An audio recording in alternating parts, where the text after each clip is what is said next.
So how many times have you ended up just jerking off in the bathroom alone and her just watching you? Let me see. Oh, man, I've definitely done it a fair number of times. I mean, I've messed around with it a little bit and tried to do it with two girls. Like, when I got bored of it, I was like, let's see if I could do it with two girls. And I did it with two girls a few times, and, you know, I've done it quite a few times. Then there's... With two girls, would there tend to be too much social pressure for them to participate, or...?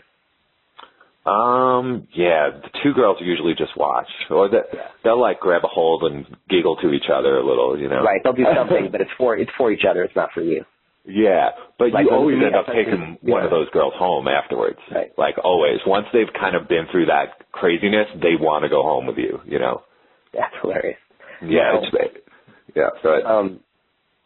I don't know why, there's just like so many funny images. You can just see it backfire in the movie. Like I don't know, Ben Stiller movie or something.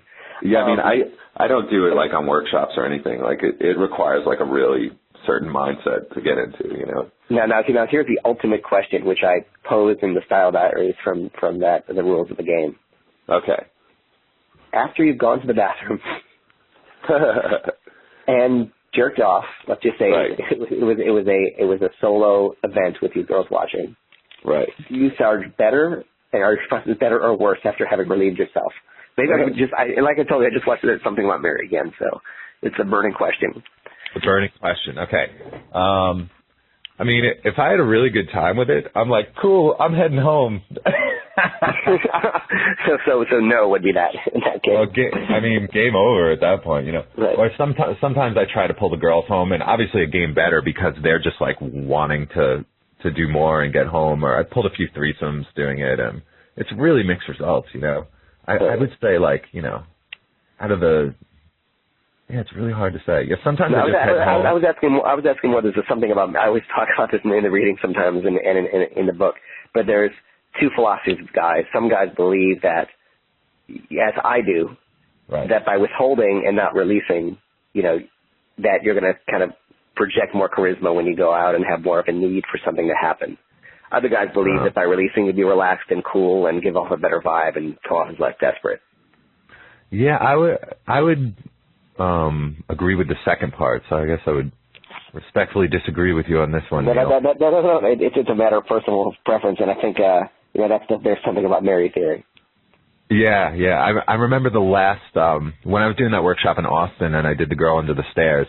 I remember coming out into the club and like, you know, I'm in this loud dance club, and I had like just blew a load like seconds before, and I was all red in the face, and I remember girls just staring at me in awe, you know? Right. Like, they didn't know what happened, but they sort of knew what happened. No, if you just have sex, it's on. If you just have sex, you do great when you go out. Girls can pick up on that. Yeah, absolutely. Yeah. No, I mean, then if that's the theory, then I agree with that. Because I agree with if you just had sex, but I don't agree like if you, like, whack it, like, 3 hours before you go out to start, you know, to, like, some internet porn. Right, or in your case, if you whack it in the club, in the bathroom. To a girl, right? Yeah, I don't think whacking it'll hurt your game much unless you're like wearing yourself out with like a 3-hour marathon. I don't think it'll hurt your game much. I've heard that theory though. I think it varies between guys who are high drive and guys who are low drive. If you have a low sex drive, I think it'll take a lot of the edge off. But high drive guys won't even feel the difference, you know. So it's a very individual thing. Right. Because in the game, you know, Mystery has that whole post. You got to put in there because it's funny where he talks about the Napoleon Hill theory of conservation of sexual energy and like waiting a week to do it and all that kind of shit. Anyway, we will move on because it really doesn't help anyone's game and nobody really knows what matters personal preference. So let's talk about kind of one more technique, idea, method thing, and then we'll move on to phone calls. Cool. Let's see. I have a list of some of your stuff here. I'll just let you choose. Well, you know what? I don't want to say things we might not discuss. So what do you want to talk about? We could talk about threesomes. We could talk about opening. We could talk about flame control. Anything. What do you want? I mean, you know what the big important thing is to me these days. I mean, there's so much technique out there, and it's all so good. You know, like you could go on ASF or get any of you know, the stuff that you've written. You'll get so many great techniques. The thing that I see students struggling with these days is application and how do they apply it and what's their learning process. and this is something that I've been really into lately because, you know, like I said, just having like a background as a social worker and when I was a basketball coach and things like that, like the way you go about learning really dictates how long it's going to take you to succeed. A lot of guys say to me, Brad, how long is it going to take me to get good at this? 3 months, 6 months? What's it going to be? You know, and what I see a lot, you know, kind of coming into the seduction community as you know, a bit of an outsider, I see a lot of people that are reading a lot of material and not utilizing it, and they're creating like this kind of log jam of information in their head. So the thing that I've been working on recently that I think is the most beneficial to students is just having a very structured learning process and timing the information in a very deliberate way. You know, beginners shouldn't be reading too much advanced stuff. You know, I've had guys come in who don't know how to open, and they read the game and they want to do your massage of 1,000 hands thing and get a threesome, and it's like their first day, you know. Right. So I would, you know, these days what I'm trying to tell students as one of my most important lessons is, you know, take in a little bit of material at a time and use it very thoroughly, you know, before you go reading everything under the sun. And really, you know, try to time information so that you're getting the most out of it. And the easiest way to do that is to monitor your field time to study time ratio. I run something called the 30-30 Club, and in the 30-30 Club, I supervise everybody's game and how it's developing, and I give them a very specific system for timing this information. And one of the things I tell people is, you know, you're gonna meet 30 new women every 30 days. That's why it's called the 30-30 Club. And as you do that, I want you to make sure that for every 1 hour you spend studying, you are spending 2 hours in the field doing approaches and using this stuff and going on dates and doing phone game. Because if you don't, the information kind of gets distorted in your head. And it's almost like milk rotting in the fridge. The longer you leave it in there without using it, the more it starts degrading, and it essentially becomes useless. So I deal with a lot of guys in my workshops who have this information overload, and they've just taken in too much stuff and not used any of it. So the guys who are listening right now, you know, if I could tell you one thing about your learning process that you need to keep in mind, it's that rule of for every 1 hour you spend studying, please spend 2 hours in the field. Like you're listening to this call right now. Me and Neil are going to be talking about game for 2 hours. You should go in the field for 4 hours and do approaches before you listen to anything else and before you read anything else. Because if you don't, your game can move backwards. It could take you 4 or 5 years to get good at this. You know, the idea of my 30-30 Club is, you know, it's 12 months. After 12 months, you should be good at this. If everything's timed right, if you learn things in the right order and don't try the advanced stuff on the first day, you shouldn't have to take 2 and 3 years to get good at this. And that's what I'm kind of trying to bring to the community now, like that disciplined approach to learning. And, you know, like they do in college, and they do everything in a certain order, and it's for a really good reason. And that's the thing I'm really trying to stress to people right now, because I really feel it's important. Cool. Yeah, I think that's a good rule to get people in the field. Absolutely. And I guess since you brought it up, and this will be our last thing before we move on to the call. You know, right. what is your sort of threesome? I mean, I remember reading about your threesomes, and I remember in the email Diego put out, you had a different threesome method than the dual induction massage. I have a couple others now I use as well, but. Yeah, dual induction massage is awesome, man. It's super killer stuff. Yeah. I've used it a few times myself. That's awesome, man. I know. I'm always jealous whenever someone uses it. I'm like, they're just so fun when they work. Oh, yeah. Especially that one. Yeah. The way I learned threesomes is, you know, one of my friends who is really good at getting threesomes kind of tutored me on it. And, you know, when I was in New York learning about this, I had a lot of girls in rotation. I think I had 8 girls in rotation at the time, which is too many. You don't need nobody should have 8 girls in rotation. It takes your life over. But I didn't know that at the time, so I had 8 girls. So what I would do is I would say, you know what, girl number 5 and girl number 7, I'm really like, I don't care if I lose those chicks.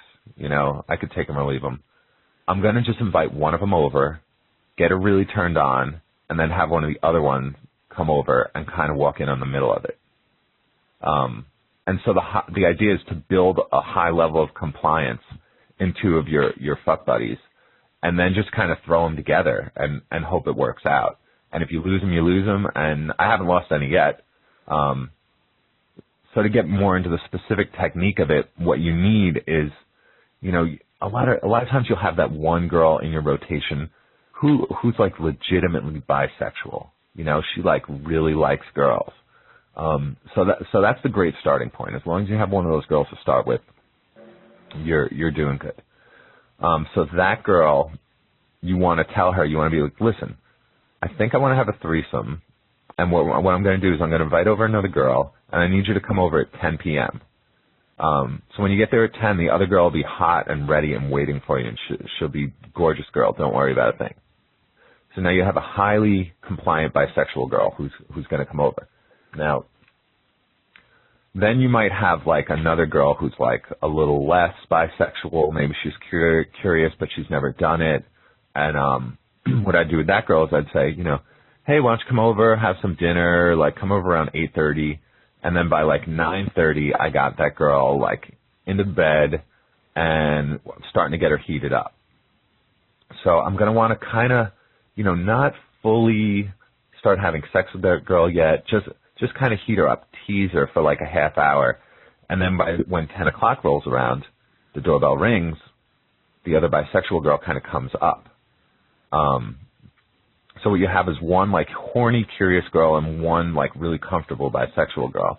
And from there, you know, you just kind of, you know, the girl who's already heated up, I would just kind of keep like fingering her and stuff while the two girls kind of talk and introduce themselves to each other. And then, you know, like it's just completely normal. Yeah. It's kind of like, yeah, this is Danielle, this is Janine, and you know, they'll talk a little bit, but it gets sexual very quickly from there. Obviously, it already is. So my kind of threesome method, when I was learning it, was just to invite two chicks over and be already going at it when the second chick arrives, you know, and I kind of look at that as like my training wheels to learning threesomes, because the threesomes aren't that hard to learn. Like I remember when I was trying to learn same-day polls, that was hard. That took me like months to learn. But threesomes only took me about a month to learn how to do it, you know. And now I've had like every different kind, like two girls who are friends, you know, you go out with one girl and pick up a second, you know, all those types of things. But I think if you haven't done a threesome before, you really want to deal with the sure thing, and not make it too difficult for yourself. And that's why it's best to just invite over two girls who are already very compliant with you, so you can learn the ropes. I mean, it is a different mindset. It's a different type of sexual performance that you need to have. You know, you need to have like enough stamina to last with these girls. And the first time, it's definitely not easy, and it's not as comfortable as when you're doing it for your seventh or eighth time, you know.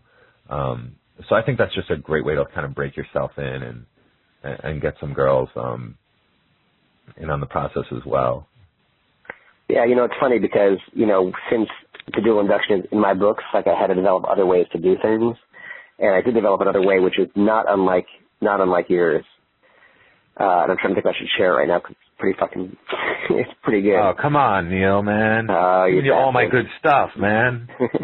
I know, if I mention I have to say it anyway, it's kind of like it's a given. So I'll just say it really quickly so I don't take up too much time to go to questions. But it's pretty fucking awesome. All I do is, you know, I just find somebody. Again, I choose two girls who I've already been with, two girls who I'm kind of seeing casually, two girls who at least know, like, maybe bi-curious, at least they've said it, even if they've never acted on it. They don't have to even done it before, at least slightly bi-curious.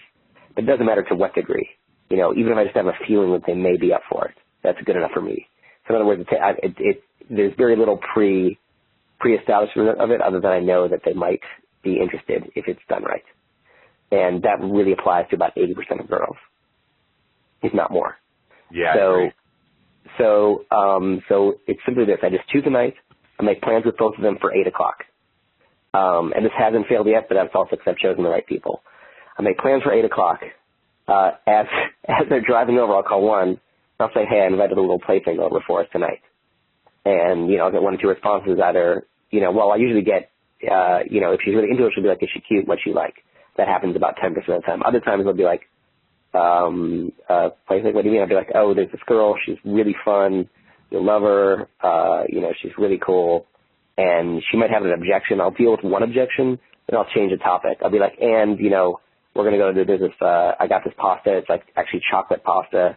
We're going to try it out and see if it actually works. It's supposed to be like chocolate flavored pasta. I don't know what kind of sauce you use with that. I got like this raspberry sauce or something. Anyway. Like subject. Right. Exactly. And, if they don't say no or don't turn around, which has never happened, it's just kind of on. There might be an objection like, won't this affect us? And I'll be like, well, there's certain rules that you have to know, which is, you always have to make the girl number one. It's not, whatever. I'll do something to like deal with any objection if it comes up. Then I'll call the other girl and I'll do the exact same thing. I'll be like, you're on your way? Good. I'm bringing over a little plaything for us tonight. Like a plaything, I'll be like, yeah, it's this girl named, Jessica. You'll love her. She's fun. She's really enjoyable. Just like a little, toy for us to enjoy. For each girl, the other girl is your plaything, a toy for you both to enjoy. It doesn't get in the way of your relationship. It's like you bought a sex toy at a store. So if there's an objection, deal with that, change the subject, bam. So now both girls are over.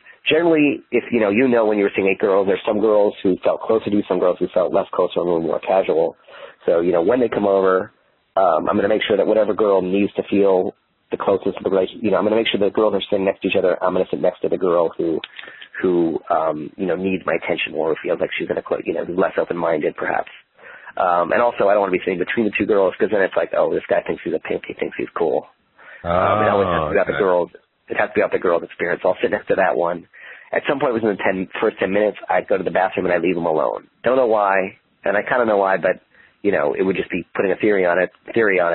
But the girls always need some time alone to, for some reason, where they can actually, like, talk and bond. I don't even know what they fucking say. I should leave a recorder out. But for some reason, when you get back, it tends to sort of be on. And I notice, like, the girls will often instigate it. They'll, like, slap my ass, or they'll, like, suggest we get, go swimming or something like that. So, that's pretty much it. Like, they know what's going on. It's pre-done. So once you start making out with one girl, the other one's sort of going to join in.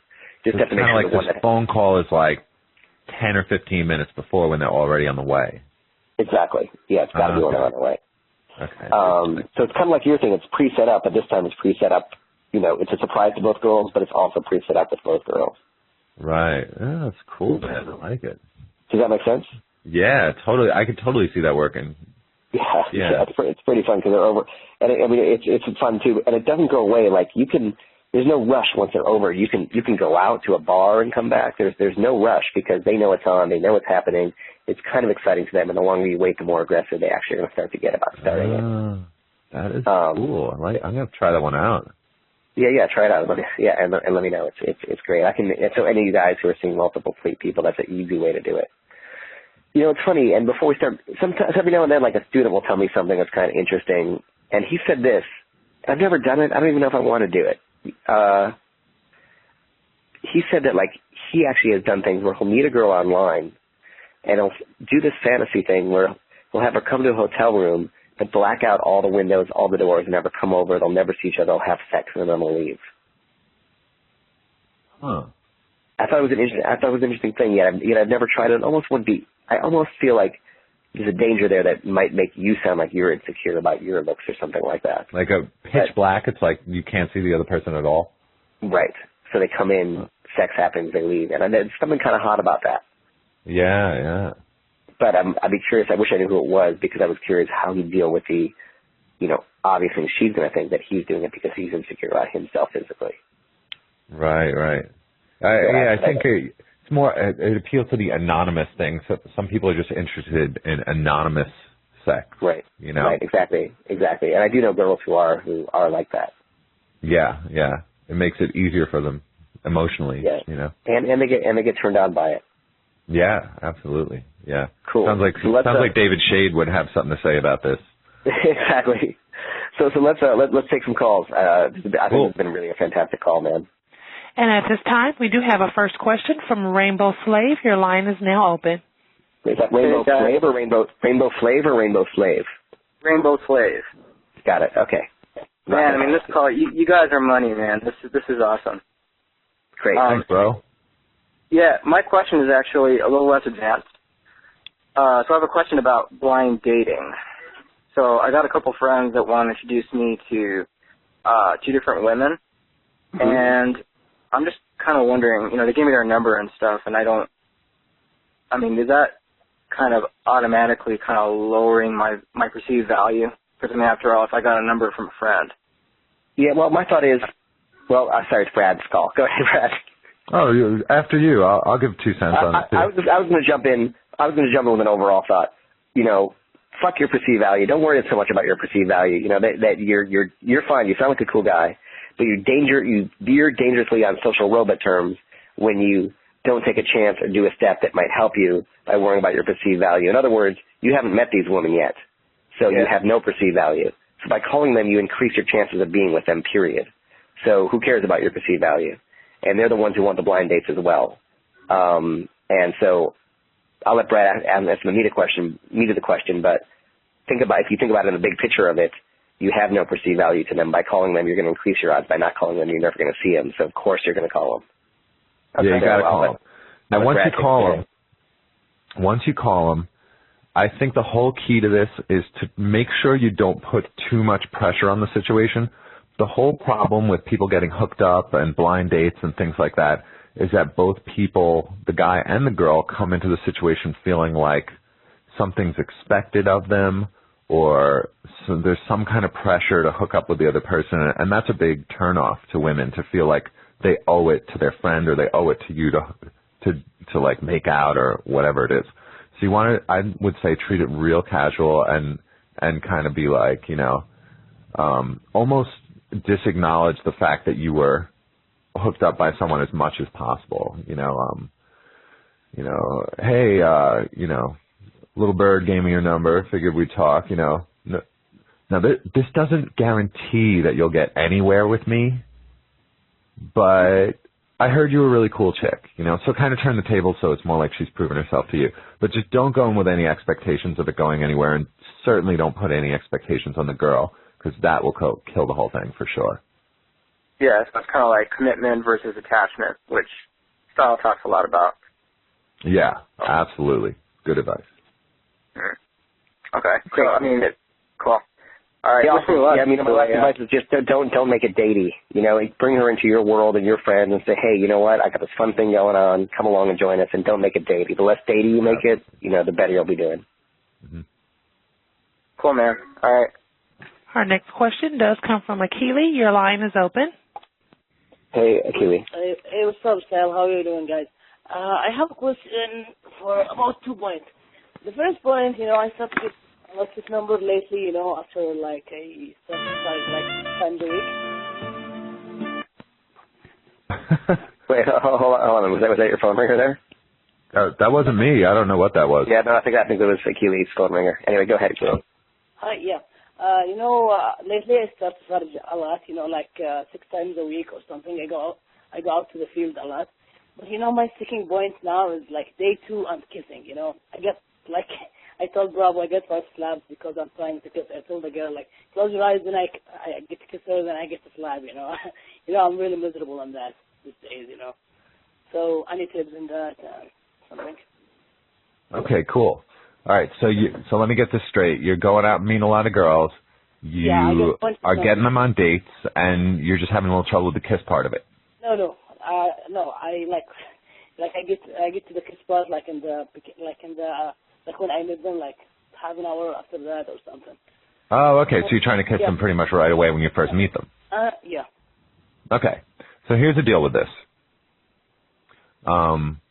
This is a very normal part of your development in terms of the learning process. So I know it seems like a big sticking point and it's really annoying and things like that, but as you learn the game, more and more things fall into place. Sometimes you don't even realize the things you're learning. So you're probably improving 20 different things every time you go out. body language, voice tone, routines, your confidence. There's probably all these things that are getting better and better. And so I don't think it's any one thing that anyone could tell you that could say, okay, if you fix this, now the girls are going to kiss you. I think it has more to do with just kind of continuing to go out and improve all 20 of those things every time you go out. And it's going to increase the attraction that the girls are getting. So I wouldn't panic about this or freak out too much because it's very normal. Now, in terms of specific direction, you have to make sure that you are establishing a physical dialogue with the woman right away. So that means even right off your opener, there should be some touching going on, something innocent, maybe on the shoulder. I do that. Like when I start to talk to the set, I just like immediately look, and just like high five, and I start to like hugging and like all that stuff. Okay, good. Point, like, it's cool, Okay, so you got that. So once if you're going to hugging and even something that has hugging is cool because it's like a full body kino, Another thing that gives you a full body kino would be slow dancing, which you can do anywhere. You can do it even in a loud dance club or in a supermarket. Slow dance. Exactly. I know you can do it in the street. It doesn't matter. Yeah, exactly. So, I would say if you're doing all that stuff, you're on the right track. The next thing to do is when you get turned down for a kiss, do not flinch. Do not worry about it. Wait 10 minutes and try again. Yeah, that's the deal. Like, I get shut down, sometimes 20 times, and just keep going, Good. Because even that process of you trying and them turning you down, in a weird way, is arousing to a woman. Because it's your job to escalate and it's her job to resist. So the more that happens, the more turned on she gets in a weird way. There's some girls that are just not going to kiss you on the first day. They have a rule about it. But that doesn't mean she thinks you're a bad guy for trying. If you can try over and over and not become negative from being shut down, then you're really on the right track. Yeah, there's nothing negative. This is the process of learning. So. I think, to be honest, I think you're doing everything right. You're going out 6 times a week. You're staying persistent. You're not getting deflated by it. What would you add, Neil? I thought everything you're saying is right on. I would just add, first of all, I think I admire your guys who get really good. Unlike you, they don't have that social fear, and they'll just keep going for it and figuring it out and not thinking about it. I'm just glad that you have that go-getter attitude. What I would do now is take a step back and look at yourself. In other words, I'm guessing that you're not coming off as sexual to a girl. And I'm guessing that because you do something I do, which is I tend to talk too fast. You talk even faster than I do. Oh, maybe that. So slow it down. Yeah, and you're really going to have to slow it. Vocal class, so I see, and wait, already slow it down even more. I want you to slow down not just the way you're speaking, but the way you react. In other words, you're already kind of, even though you know what I'm going to say, you're already kind of jumping in and cutting things off, and because your mind is working really fast, and that's a good thing. But, all great seducers, I would go watch some movies like, the Thomas Crown Affair with Pierce Brosnan. I'd watch some of the Mickey Rourke movies, like, what's that one in Brazil, the Mickey Rourke movie? Anyway, Mickey Rourke, Brazil, Wild Orchid, that's what it's called, Wild Orchid. I'd watch some movies with some good seducers in it, guys who are kind of sexy, slow-moving guys who don't have to speak a lot. I'd watch those movies, and in your head, when you know it comes time to kiss that girl, a few minutes beforehand, like Mystery had always told me, you phase shift, slow it down, in your head, see yourself as one of those guys. And I think your goal for the next month, maybe 3 months, but let's just say the next month. The goal for the next month is to work on one thing only, and that's conveying sexuality. So fuck openers, fuck kiss closing. I want you to, whatever it takes, clothing-wise, fashion-wise, speech-wise, body language-wise, convey sexuality. I want you to convey so much sexuality that girls... go ahead. How to get that sexuality thing? Maybe like creating sexual emotion or something like that, or sexual connection. This is like kind of... I'll tell you what. Whatever it takes. There's a big body of literature and things out there, but what I don't want you just to like talk her into getting horny by asking her about her first sexual experiences. I want you to be a sexual being.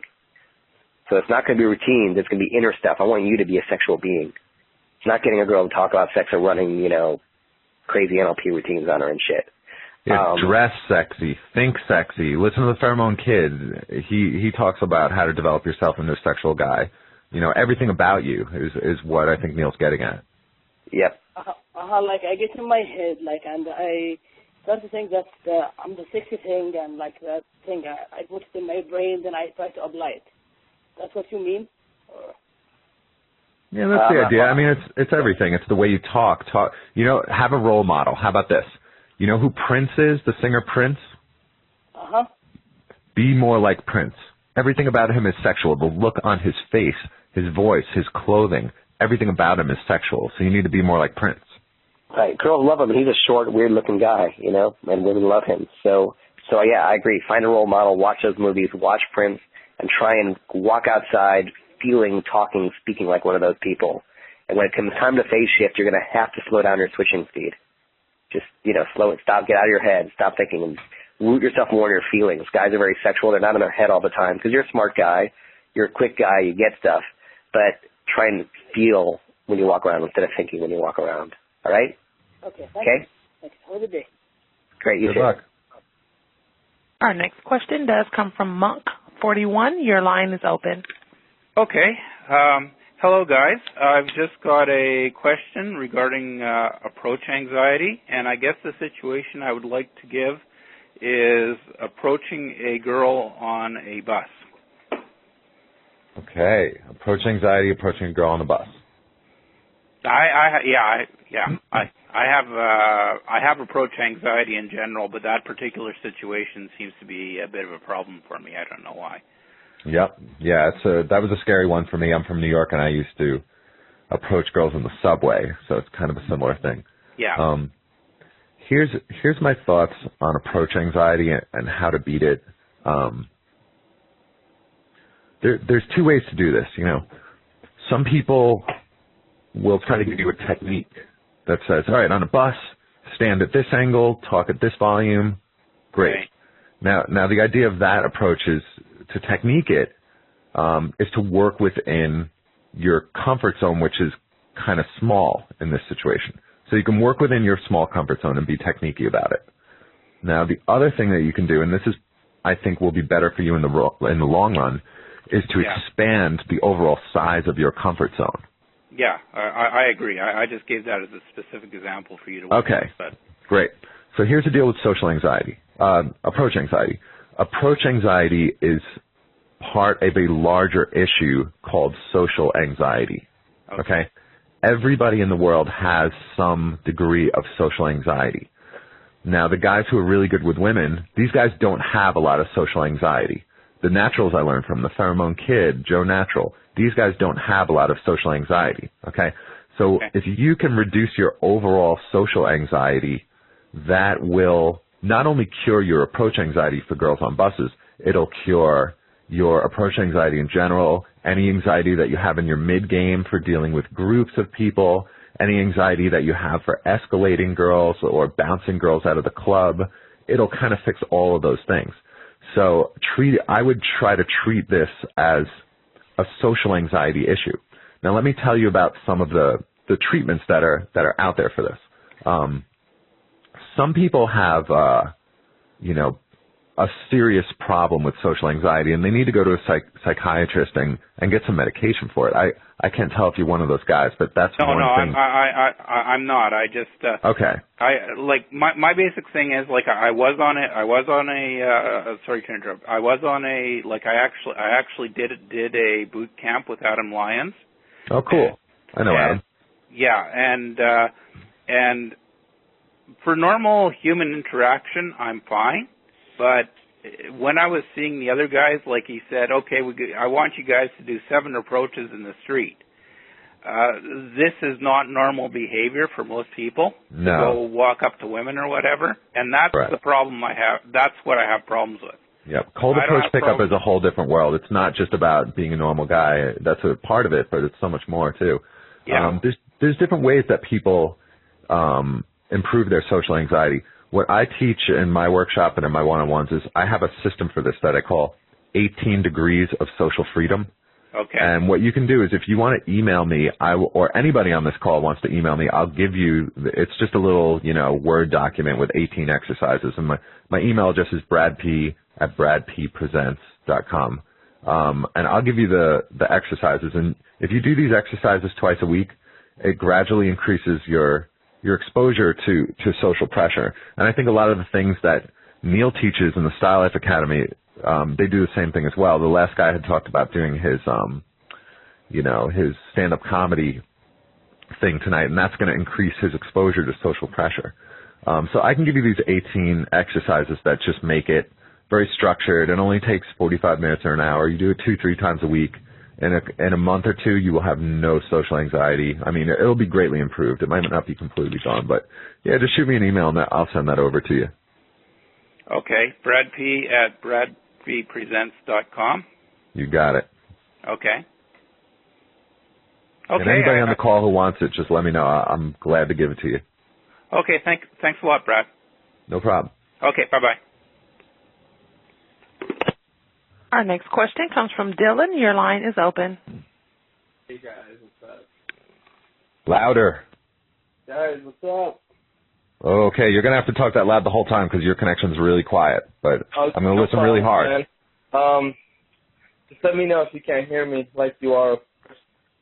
Basically, I want to get the most proficient as possible in the game, and you kind of touched on this briefly, but if you could tell me exactly how many times you went out, how much time you were spending on just learning people's material, and if you even combine different techniques. Let's say you were learning the mystery method, if you would learn that A to Z, or if somebody said, oh, hey, check out David D's stuff, you kind of switch to that and then come back to the mystery method, and just any other bits of information that you would give somebody to really get good at the game as fast as possible. Okay. What have you been doing to get good at the game? Basically, I've tried to go out at least 2 times a week. I've learned. Obviously, I've read a few books.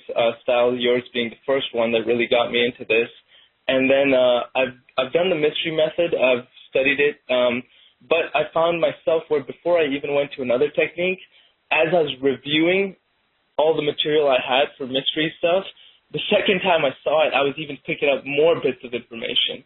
And I said, well, man, I'd like to go to another technique, but at the same time, I really don't think I've assessed all the value from just the mystery stuff that I have. So I thought, hey, I'd throw out, see what, obviously both of you are really good at the game, and just try to get what methods or what techniques or just the schedule that you had that really made you good at this fast. Mm-hmm. Yeah, you want to start on this one, Neil? Yeah, I'll start because I don't understand. I've had other people asking that question, so it's not just you. But I just don't understand the question because obviously, when I got in the community as well, there was a treasure trove of information from all kinds of different guys, many of who conflicted with each other, and I just never had to ask that question. I almost feel like the question itself shows a flaw in some sort of way of learning, and I don't mean to sort of single you out, but I wouldn't worry about what guru says what and what guy says this and who says that and how much time you should be doing this. Like, I would just be your core of learning, like Brad has already said, and I feel like he already answered this question. Your core of learning is in the field. Your core of learning is not with me. It's not with Brad. It's not with David D. It's not with Mystery. It's not with Ross Jeffrey. It's not with anybody. Your core of learning is with you and your experiences in the field. And how I learned was I went into the field, like you said, you go 2 times a week, go more. Look how often Brad went. Get in the field, do your thing. When you hit a sticking point, pool all the resources available to you, whether that's Style Life or the thing I mentioned earlier. Pool all the resources available to you. Figure out how to get past that sticking point. Get in the field to get past that sticking point and move forward. So that's my advice. Yeah, this is actually one of the parts of the game that has been the most fascinating to me. Like, how fast can we get these guys to learn? How fast can we get people to get good? And I've been kind of just geeking out on that and studying it a lot in the past year. When you're learning, the thing that makes some people get good better than others is adjustments. Some people make smarter adjustments than other, and right now you're trying to make the smartest adjustments you can, and that's why you asked us, I think. Other people make fast adjustments. So, and some people make slow adjustments. So the guys who make the smartest adjustments, the fastest, will get good the fastest. Does that make sense? Yeah, it does. Okay. So you're trying to make the right adjustments. You want to make adjustments to what you're reading, what you're doing in the field, and you want to be on the right structure. But you're new at this, so you don't know what adjustments to make. So here would be my 2 tips to be really specific with you. First of all, it might be a good idea for you to get some coaching from a guy who really knows how to coach and can tell you what adjustments to make. Coaches exist to tell you what adjustments to make, and then you'll know you're making smart adjustments as long as you have a good coach. The other thing is, if you're really serious about this, you have to go in the field more.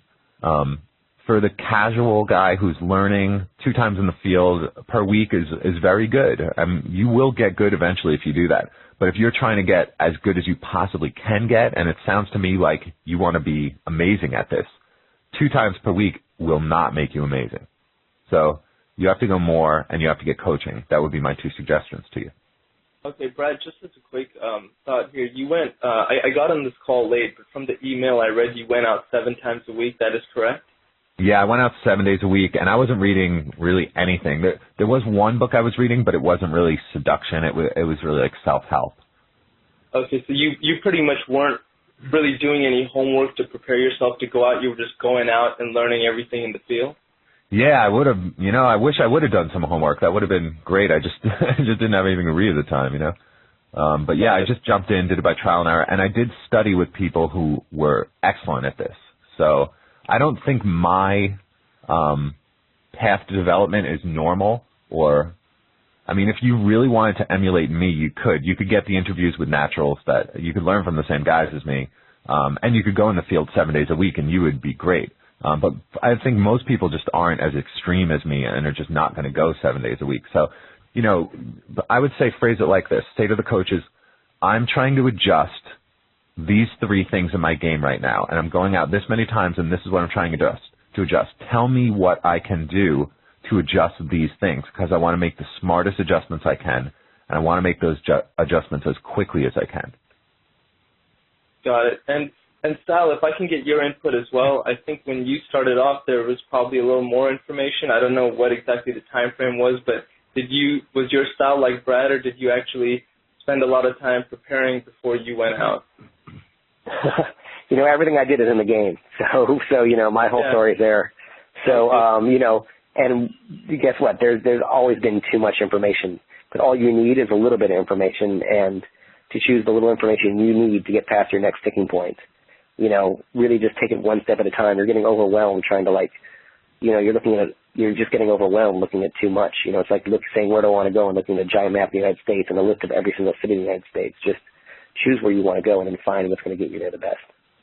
Got it, man. Thanks a lot. So really let go of the way you're looking at learning. Understand.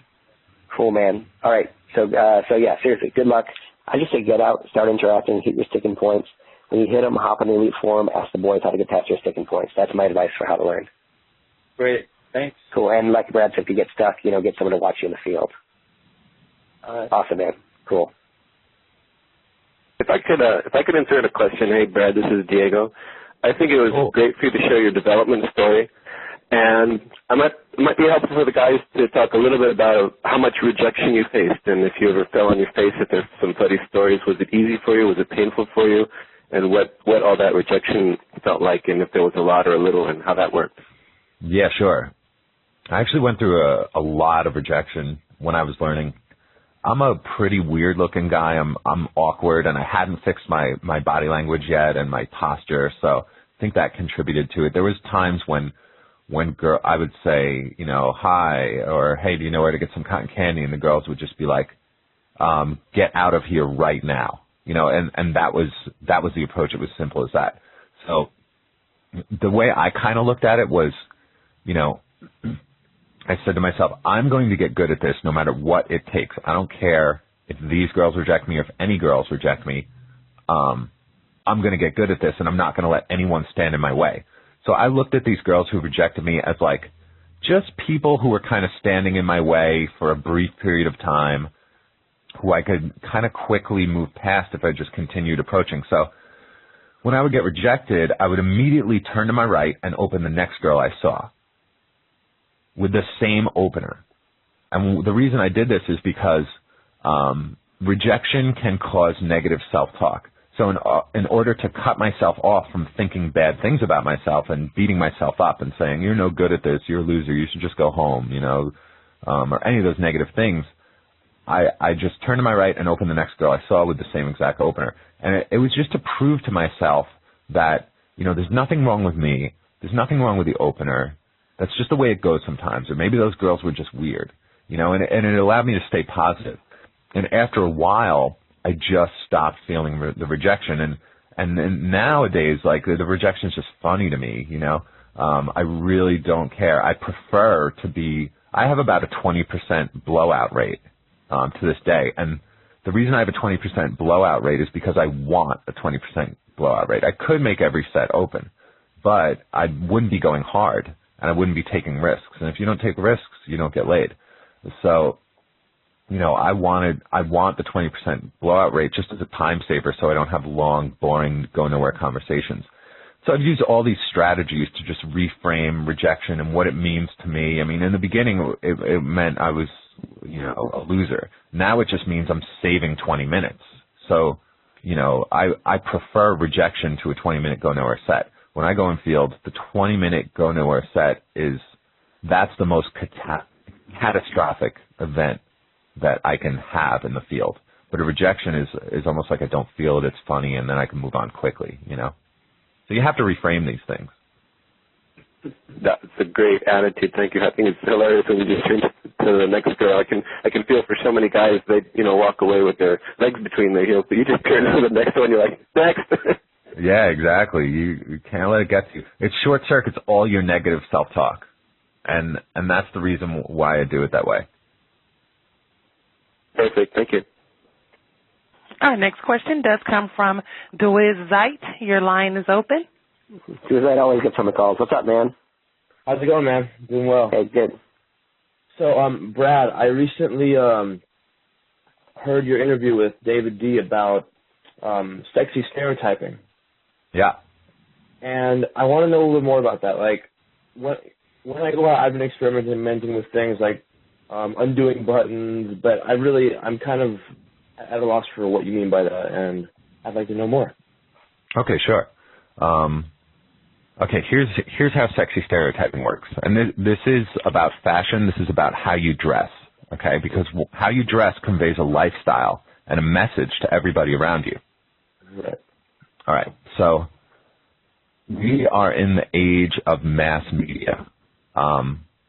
Women are subjected to massive amounts of pictures of men in the media from a very young age. So by the time a woman is 18 years old, she's already seen so many pictures of men, and there's a message that comes along with every picture you see. A picture is never just a picture. It's always a picture plus an implicit message. So if you see a picture of John Mayer in a Gap ad on a billboard, it's not just, there's John Mayer in his underwear, it's, buy this underwear, John Mayer's sexy, this is artistic, we're cooler than you. All these messages are embedded in the advertising. So women, by the time they're, even teenagers, but by the time they're dateable, they've digested so many of these images, and they know what's sexy and what's not. And you can emulate those images that are in the media, and what will happen is all of the attraction that a woman has for media figures will get transferred onto you. And it makes the whole pickup a lot easier. Okay? So let me give you a more concrete example so you can see what I mean. All right, so I look kind of like a rocker guy. I wear like black T-shirts, and I have kind of a little bit long dyed black hair, and I look like a rocker guy. Yeah, okay, so you know what I look like. So I met a girl in a club who she had a big crush on Trent Reznor from Nine Inch Nails. Now, I don't look that much like him if you just looked at my face, but the way I dress, I dress the same as him. And she's had this crush on him since she was 15 years old, but she's never met him. Okay? So when she saw me, it pushed all those attraction buttons that have been pushed by magazines and music videos for years. And she equated me with Trent Reznor. And guess what? Trent Reznor wasn't at the club that night. But you were. But I was. So right. all the attraction she had for Trent Reznor for years and years was transferred onto me.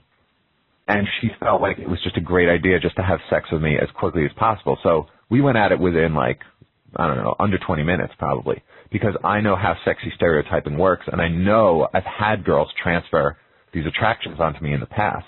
And it's not always that obvious.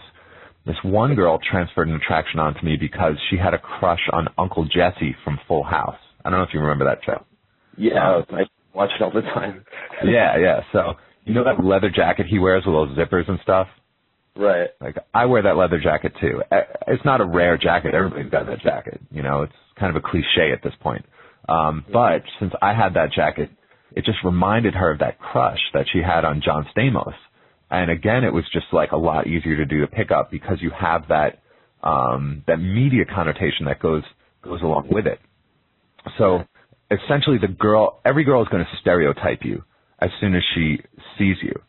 So if you look like the rest of the guys in the bar, and the rest of the guys have been hitting on her with a lack of skill throughout the night or being needy towards her, and you look like them, she's going to stereotype you as a needy guy. A lot of times women, when they see a guy who looks normal, they stereotype him as a needy guy because most normal guys hit on them in a very needy way. Okay? So the idea is to use this tendency to stereotype people and use it to your advantage. By picking a sexy stereotype, something that's in the media and is already considered sexy. So you don't have to reinvent the wheel. You don't have to come up with something super unique. You just have to do something that's already out there and the women can understand it immediately. So the idea is not to confuse women with your fashion, but to show them something that they can immediately identify and stereotype. And this is very easy to do. You just pick a guy who has it in the media and you model your look after his look. It's not hard to do. One of the things when I've gone out in the past, people have, like, I'm kind of from South American descent, so sometimes people will be like, oh my God, you know, you could totally pull off the Ricky Martin look. But then I've also gotten people who ask me, you look like the guy exactly from Prison Break. And Stout, actually the final exam for the keeping a social frame and going out as a rock star, I pretended that I was that guy, and it worked out really well. So you get the idea for sexy stereotyping. The trick is to develop it and kind of make it your own and do it all the time and kind of just, you know, really get the feel of it rather than just trying it once. I mean, opening one button or two buttons is not going to make you a sexy stereotype. You have to spend time modeling somebody who's really got it down. It's about modeling. It's not about being creative or reinventing. It's just about doing what's already out there. Okay, cool. So just a lot of really, like, doing research, looking at pictures, imitating, all that kind of stuff. Exactly. And if you have I have a book called Brad's Fashion Bible, and it explains it, and there's a lot of pictures in there, so you can always pick that up if you need, like, specific direction with it. Yeah, I do have to say that as far as advice on fashion, which is very infrequent in the community, you know, a lot of guys don't even discuss it. And when I got in there, nobody discussed it. You know, I think it's a great breakdown. I think it explains it really nicely. I think it's a really well done book when it comes to fashion and style. It's impressive. Sweet. Okay, I'll definitely pick it up then. Yeah. Cool, guys. Thanks a lot. Our next question comes from Keith. Your line is open. Hi, guys. Hey, Keith. Hey, I just wanted to say that this has been, I think, one of the best talks since David Wygant. I mean, this is something you'd want to listen to just rev yourself up to before you go out in the night. So kudos. Thanks, man. Hey, I want you to at least give me advice to bust a sticking point. You know, a lot of time in the past few months, I've gone out on. This has happened with, I think, about a bunch of girls consecutively. I'll go out with them for 1 or 2 dates. Things seem to be going well, and then all of a sudden, they'll break it off, and then about a few weeks later, I'll hear from them again. They'll be asking me to give them a ring again. So what I want to ask you is, how do you get off? Why are they, breaking it off? Is it just because I'm not being sexy enough? I'm not communicating sexy enough, or they're wanting to be chased more, or they're getting freaked out, or and also how do you get over? How do you calm them from? How do you talk them off the ledge? How do you? Well, how are they breaking it off? First off, typical girl bullshit. They won't answer calls. Okay. They won't answer calls, or like one was, she said she couldn't see me again. Then like a couple months later, she was calling me. It's the same pattern over and over again. Okay. Here's what I think is going on. I think there are things that are going on in their lives that have nothing to do with you, that are influencing what's going on. Their ex-boyfriend comes back to town, they get back together with him, and then he leaves town again, now they want to get back together with you. Some of this stuff might have nothing to do with you, okay? Mm-hmm. So what you got to remember is, like, chicks are weird like that. They're flaky, they leave, and then they want to get back together. These things happen. There's a cycle that women go through. I call this the female sexual microcycle. Basically what happens is, the women, let's say a girl has a boyfriend. Okay. Next thing that happens is she goes through breakup depression mode. Then she goes into party slut mode, where she fucks a bunch of guys. Mm-hmm. Then something happens where she feels too slutty and she wants to get a boyfriend again. So she goes into boyfriend search mode. And then she dates around a lot. And then she has a boyfriend. And then the whole thing happens over and over again. So boyfriend mode, and then right back to breakup depression mode, and the whole thing just goes over and over like a cycle. So you might be catching these girls at a part of their cycle where they're just about to get a boyfriend and it wasn't you, or they were in party slut mode, and then they felt like they had to really rein in the amount of guys that they were banging. So it might have nothing to do with you. When your game gets really good, you can overcome this cycle and you can kind of break the cycle, and the rules don't apply to you so much anymore. But you're probably an intermediate level guy and the attraction is still a little fragile. So your success is still very contingent on this cycle, and it won't be like that forever. But I would say just don't blame yourself. Keep meeting new women, and when they come back, they come back. It's pretty normal. And, I wouldn't sweat it too much. Neil, can you identify anything with this? Yes, a couple thoughts. One is, I think what you're saying is correct, that there is that cycle, absolutely, and sometimes when it happens, it has nothing to do with you. On the other hand, when there's a pattern, as there is, what's your name again, the person calling? Keith. If there's a pattern, as there is with Keith, then you've got to start looking at yourself. In other words, I know when I've done everything right, I've done everything perfect, and she just sort of disappears, I know there's an ex in the situation or, a new boyfriend in the situation. I know that. But, if it happens a few times or multiple times, then I know it's me. For some reason, Keith, and these are girls who you've already slept with? Say that again, please? Are these girls you've already slept with? No, it's, really innocent dating. All right. So there we go. So, Keith, I'm gonna give you the whole cold hard truth, which is Go ahead. there's something you're doing or not doing that's creating this, and that's why you're asking the question, and that's good. So with these girls, basically at some point in a dating process, you lose them, right? Yeah. And let me ask you this: at what point, after how many meetings? Saying, if you meet a girl in a bar, that's meeting 0. If you meet her again, that's meeting 1. How many meetings? It's number 2. It's usually day 2. It's after the second. Hold on, I get confused because of different terminology. So you meet her, you see her once, you see her again, then you lose her. Yeah, first is